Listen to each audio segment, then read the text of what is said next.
Hello friends, welcome back to our YouTube channel Best Online Medical Lectures. In the last video we have discussed about the anatomy of the thyroid gland. So today we will study the continuation in the topic thyroid gland, that is physiology of the thyroid gland, that is thyroid gland physiology.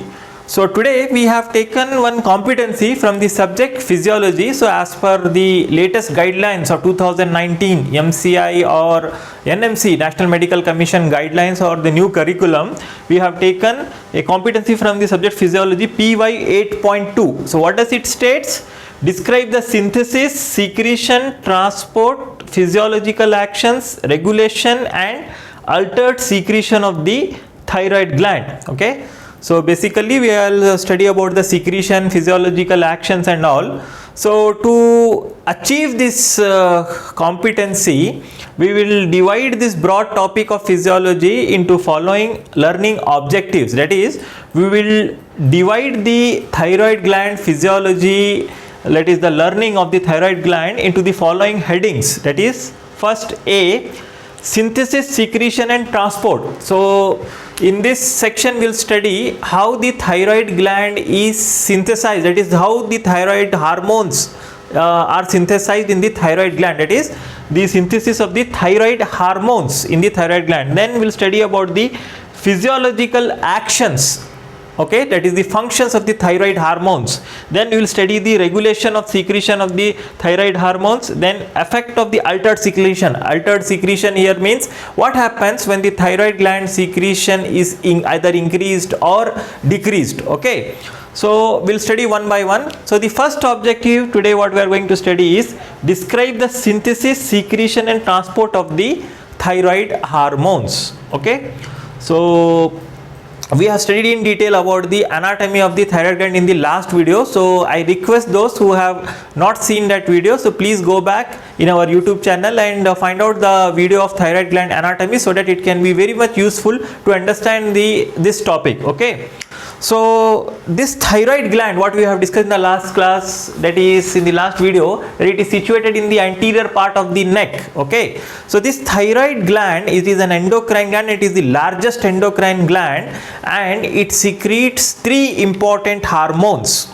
Okay, so what are these hormones? So hormones are basically the biological transducer or chemical substances which are secreted from the endocrine glands, that is the ductless glands. So three important hormones are secreted by the thyroid glands, that is T3. T3, it is also known as triiodothyronine. Then T4, that is tetraiodothyronine, or it is also known as thyroxine. Okay, then one more hormone what we are going to discuss, or what is secreted by the thyroid gland, is calcitonin. Okay, so basically three hormones are secreted by the thyroid gland. Okay, what are the three hormones? T3 triiodothyronine, T4 tetraiodothyronine or thyroxine, and one more calcitonin, which is secreted by the parafollicular C cells of the thyroid gland, okay, which is concerned with the calcium homeostasis. Okay, so we'll discuss about this hormone later. In this current topic of the thyroid hormones, means we will consider only this T3 and T4.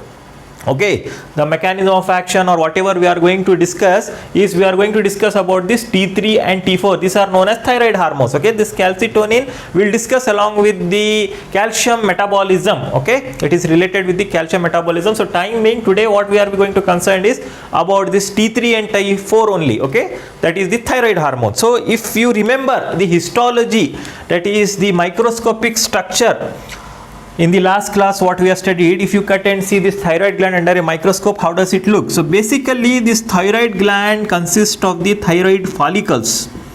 Okay, so many follicles will be there in the thyroid gland.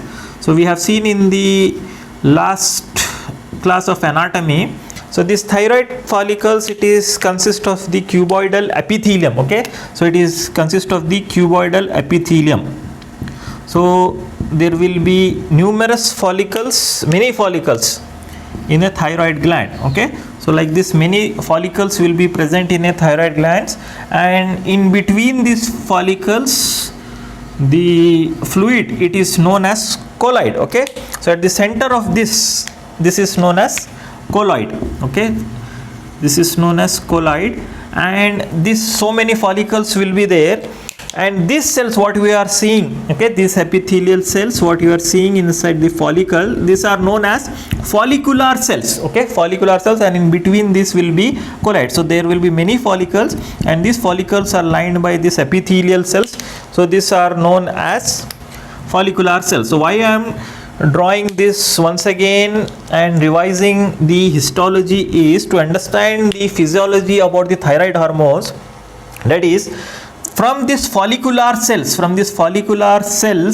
of the thyroid gland, these hormones T3 and T4, they are synthesized, okay, or produced, synthesized or production. So this T3 and T4, these hormones, thyroid hormones, are basically produced by these follicular cells of the thyroid gland. Okay, then in between these follicles, there are C cells or parafollicular cells, which we have discussed. So these parafollicular cells will secrete one hormone, that is the calcitonin. Okay, as I already mentioned that we are going to discuss about this calcitonin in the relation with the calcium homeostasis. So timing, we will discuss only about these two important hormones, and in general thyroid hormone means these two important hormones T3, T4. Okay, T3 means triiodothyronin, T4 means tetraiodothyronin or thyroxine. Okay, so there is one more, reverse T3. Okay, but at first MBBS level, if you remember this three, that is more than enough. So name the hormone secreted by the thyroid gland. Three hormones: T3, T4 and calcitonin. Okay, so after knowing this basics of the hormone secreted by the thyroid glands, let's discuss in detail about the synthesis and secretion of this thyroid hormones. That is, how these thyroid hormones are produced or synthesized in the thyroid gland. Okay, so to understand the synthesis of the thyroid hormones, first we'll discuss about the iodine metabolism. Okay, you know, for the production of the thyroid hormones, okay, this T3 and T4, one of the raw material which is required is iodine. Okay, and this iodine is taken through the diet. Okay, this is one of the raw material. You might have seen in so many ads that common salt is mixed with the iodine. Okay, it's that is iodized salt is recommended by the government to prevent the thyroid disorders, because this iodine is very much essential for the production of the thyroid hormones. So deficiency of this iodine will lead to deficiency of the production of the thyroid hormone. So one of the raw material required for the production of the thyroid hormone is iodine. So we'll discuss about the iodine metabolism. Okay, so dietary intake, so daily on an average around 500 microgram a normal human being will take from his diet, his or her diet, around 500 microgram of the iodine. Okay, so the rich sources that is the diet rich in this iodine is sea fish, bread, milk and vegetables. Okay, so and the daily requirement is around 100 to 200 microgram. So we'll discuss how exactly this iodine, that is 500 microgram of iodine what we take in the diet, how it goes and metabolizes in our body, that is in iodine metabolism. So I'll just draw some rough diagram to make you understand this point. So consider this as a GI tract, that is the esophagus, stomach and intestine. Okay, esophagus, stomach and intestine.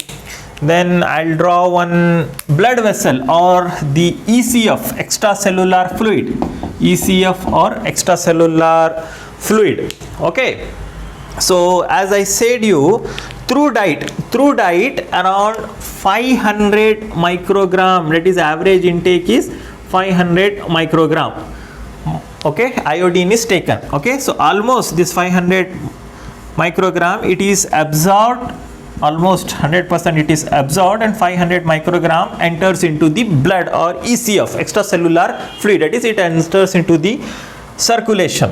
Okay, that is the extracellular fluid. Then out of this 500 microgram, our thyroid tissue or the thyroid gland for the production of the thyroid hormones, okay, for the production of the thyroid hormones, out of that 120 microgram will be utilized for the production of the thyroid hormones. Okay, out of 500 microgram of the iodine which is taken into the circulation, out of that 120 microgram is utilized by the thyroid gland for the production of the hormones T3 and T4. So here how much it will be remaining?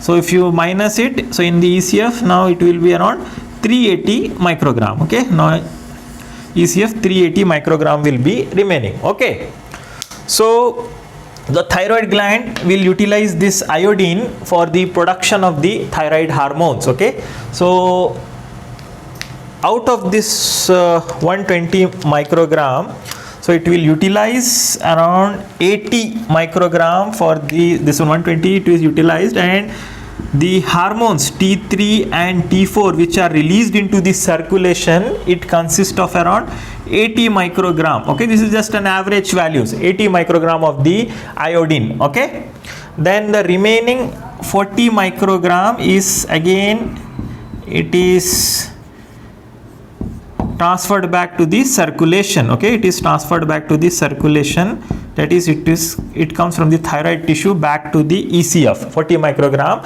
and this 80 microgram it is released into the form of T3 and T4. Okay, so this T3 and T4 hormones will go to the different tissues and finally it will get metabolized into the liver. Okay, it will get metabolized into the liver. It will get metabolized into the liver, and from this liver, from the liver again 60 microgram will enter into this ECF pool. Okay, and through the biliary duct, that is the bile duct, it will enter into the intestine around 20 microgram. Okay, roughly 20 microgram, and this 20 microgram which enters into the intestine, it will get excreted through the stools. Okay, so it will 20 microgram will get excreted through the stools. Okay, then this out of this 500 microgram, 120 has been taken by the thyroid tissue.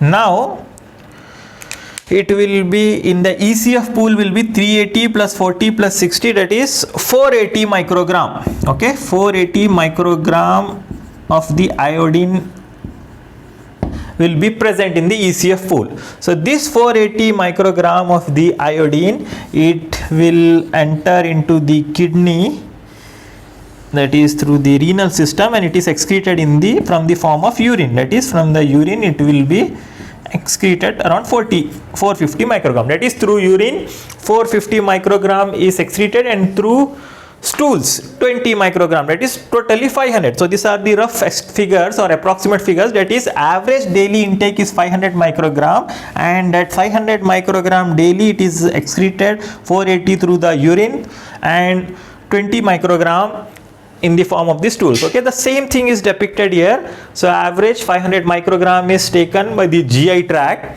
So out of that the thyroid gland, okay, thyroid gland will receive roughly around 120 microgram. Okay, so from that 120 microgram, so thyroid hormones will consist of iodine in this thyroid hormones will be 80 microgram. Okay, 80 microgram, and 40 microgram will go back to the ECF pool. Okay, then from this 80 microgram it gets metabolized thyroid hormones, and at 60 microgram again it will go back to the ECF pool, and 20 microgram it is excreted into the stools. Okay, so this is about the thyroid iodine metabolism. Okay, so why we are discussing in detail about this is because iodine is very much important for the production of the thyroid hormones. Deficiency of the iodine will lead to the thyroid disorders. Okay, so clinically what disorders we get, so one of the few of the important disorders is mainly because of the deficiency of the iodine in the body.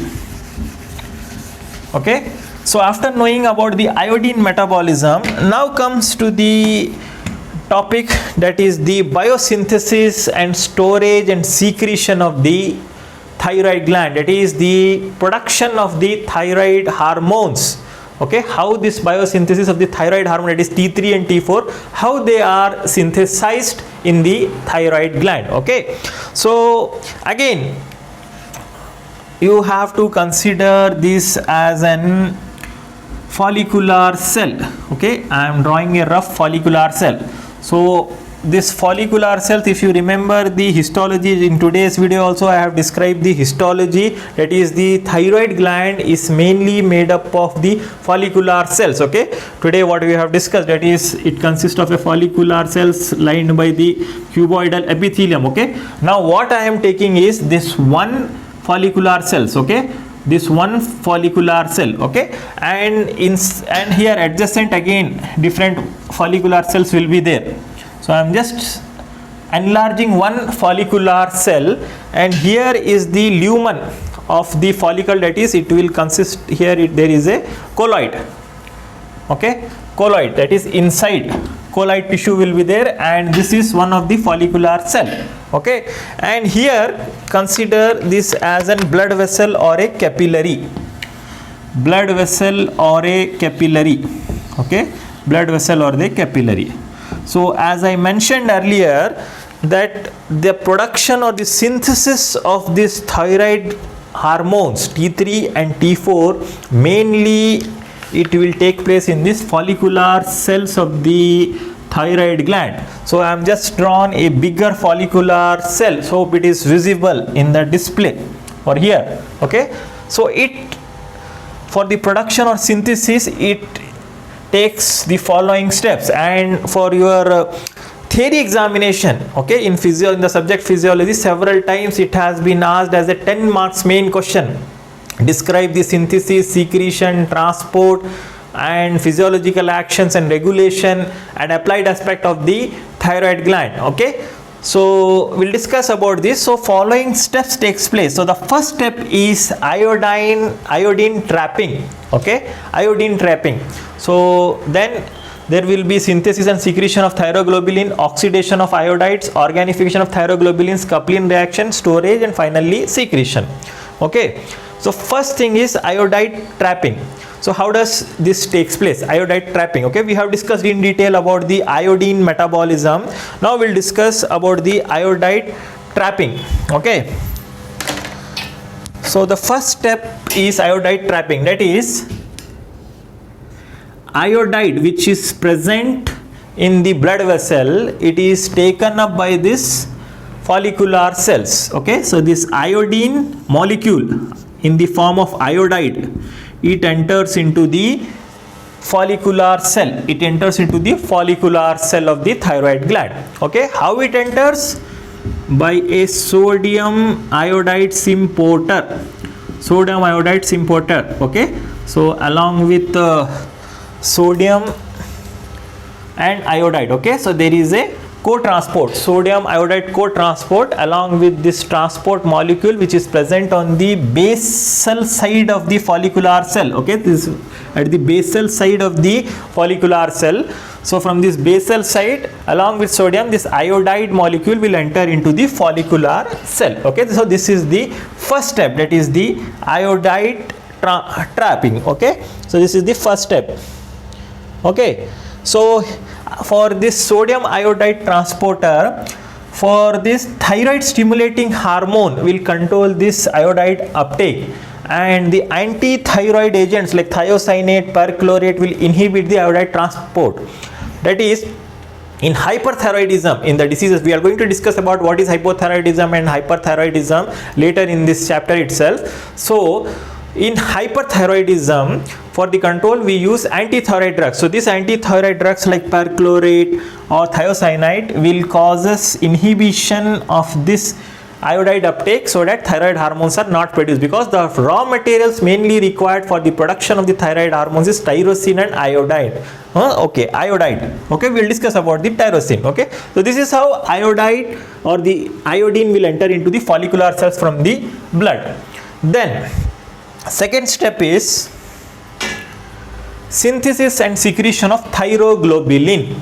Synthesis and secretion of a thyroglobulin. Now what is this thyroglobulin? Okay, thyroglobulin we are designate as TG. Okay, so this thyroglobulin is a glycoprotein. Okay, it's a large glycoprotein molecule which are synthesized in the rough endoplasmic reticulum of the follicular cell. So now what this one is a follicular cell. So in a follicular cell, it's like in any typical cell, it has a nucleus, endoplasmic reticulum, Golgi apparatus. So from this rough endoplasmic reticulum, this thyroglobulin molecule, it is synthesized. It's a glycoprotein in nature. Okay, and it will be processed into the Golgi apparatus, and this glycoprotein is produced from the thyroid follicular cell. That is synthesis of the thyroglobulin. Okay, and after the production, this one molecule of this thyroglobulin, it contains 140 residues of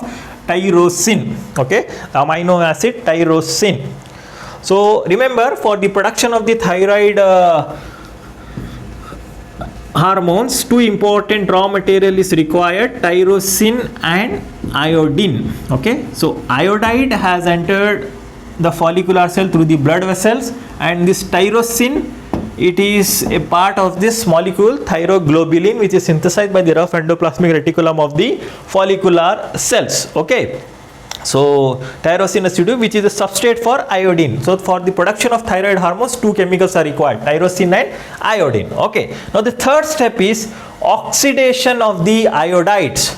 So this iodide which has entered the follicular cells, it gets oxidized. So from this basolateral membrane, this will enter into the colloid or the lumen of the follicle. So follicles lumen. So inside this lumen, this iodide will enter. Okay, so how this iodide will enter the lumen? So by a transporter known as spendrin. Okay, so this related to this spendrin, there is one syndrome related to thyroid gland where there is a deafness and goiter, that is known as Spendard syndrome. We'll discuss about that in the applied aspect. So timing, remember, there is a one channel through which iodine will enter, and this channel is spendrin. Okay, and it is sodium independent iodide or chloride transporter. This was sodium dependent co-transport. Here it was sodium independent. So iodide will enter into the lumen of the follicular cell or in the colloid. Okay, that is inside this. So once it enter, it gets oxidized, that is, it is in the form of iodide. It gets converted into iodine. How? By the enzyme peroxidase. So it will get oxidized to iodine by the enzyme peroxidase. Okay, then the third step is organification of the thyroglobulin molecule. Organification of the thyroglobulin molecule. Okay, so organification of the thyroglobulin molecule means iodination of the tyrosine residue in the thyroglobulin molecule is known as organification of the thyroglobulin. So what happens is, this thyroglobulin molecule which is present in the follicular cell, it enters into the colloidal lumen. Okay, it enters into the colloidal lumen by the process of exocytosis. By the process of exocytosis, it will enter into the colloidal lumen, and this thyroglobulin molecule, which is a glycoprotein, it consists of the tyrosine amino acid. Okay, so the iodine molecule, okay, this iodine will combine with the tyrosine residue of the thyroglobulin, and so this process of combination or iodination of the tyrosine residue is in the thyroglobulin molecule. It is known as organification of the thyroglobulin. Okay, so this tyrosine is first iodinated at the position 3 to form the monoiodotyrosine. Okay, so when this iodine gets mixed with this tyrosine, then it will form MIT, that is monoiodotyrosine. Then when this iodine molecule combines with this tyrosine molecule at the 5th position, then it will form the diiodotyrosine. tyrosine. Okay, so it forms one chemical, monoiodotyrosine and diiodotyrosine. Okay, so this thyroglobulin molecules, now it consists of the two other residues, monoiodo and triiodotyronine. Okay, next, then there will be a coupling reaction. Then there will be the coupling reaction, that is, inside this colloid, this thyroglobulin molecule is there. This thyroglobulin molecule, which consists of the monoiodotyrosine and diiodotyrosine. So one molecule of this monoiodotyrosine will combine with the diiodotyrosine to form triiodothyronine, that is T3 hormones. Okay, and two molecules of this diiodothyronine will combine, they will form T4, that is tetraiodothyronine or the thyroxine hormone. So in this way, this T3 and T4, these hormones are produced and they are a part of this thyroglobulin complex. So this thyroglobulin molecule will now have the residues of the monoiodotyrosine, diiodotyrosine, T3 and T4. Okay, so now storage. So once the thyroglobulin is iodinated, it is stored in the form of a lumen. So the stored thyroid hormones can meet the body requirement for 3 months. That is, this thyroglobulin, which consists of the T3, T4 and DIT, TIT, it is stored in the form of a colloid, and it is stored in the colloid of the lumen. Okay, so inside this lumen of the follicular cell, that is in the colloid. Okay, so they are stored here and they can be stored for 3 months. Okay, they can be stored for 3 months. Okay, and the next step will be